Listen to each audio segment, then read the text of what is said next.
Zero Malabar ആരാധനാക്രമത്തിൽ വളരെ പ്രധാനപ്പെട്ട ഒരു തിരുവസ്ത്രമാണ് ഊറാറ.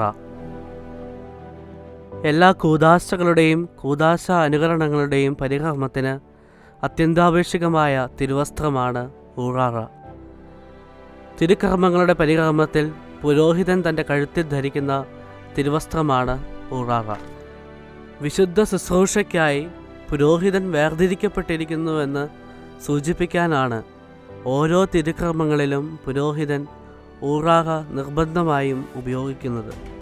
അതുപോലെ ഊറാറ ധരിക്കുന്നത് ഒരു വൈദികൻ്റെ പൗരോഹിത്യ അധികാരത്തെയും പരിശുദ്ധിയെയും സൂചിപ്പിക്കുന്നു.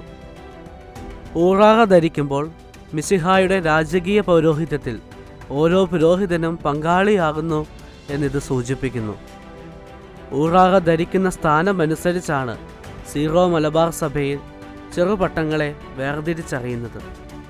ആദ്യ പട്ടമായ കാറോയ പട്ടത്തിൽ ഊറാറ കയ്യിൽ ധരിക്കുന്നു. അതേസമയം രണ്ടാമത്തെ പട്ടമായ ഹൌപ്പതിയാക്കോന പട്ടത്തിൽ പുരോഹിതാർത്തി ഊറാറ കഴുത്തിന് ചുറ്റും ചുറ്റി അഗ്രങ്ങൾ ഇരുവശങ്ങളിലേക്കും താഴേക്ക് ഇടുന്നു. മൂന്നാമത്തെ പട്ടമായ ശംശാന പട്ടത്തിൽ ഊറാറ ഇടതു തോളിൽ ഇരുവശങ്ങളിലേക്കും ധരിക്കുന്നു.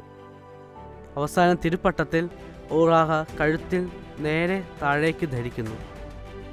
ഇങ്ങനെ ഊറാറ പല വിധത്തിൽ ധരിക്കുന്നത് ഒരു വ്യക്തി ക്രിസ്തുവിൻ്റെ പൗരോഹിത്യത്തിലേക്ക് നടന്നെടുക്കുന്നതിനെ സൂചിപ്പിക്കാനാണ്.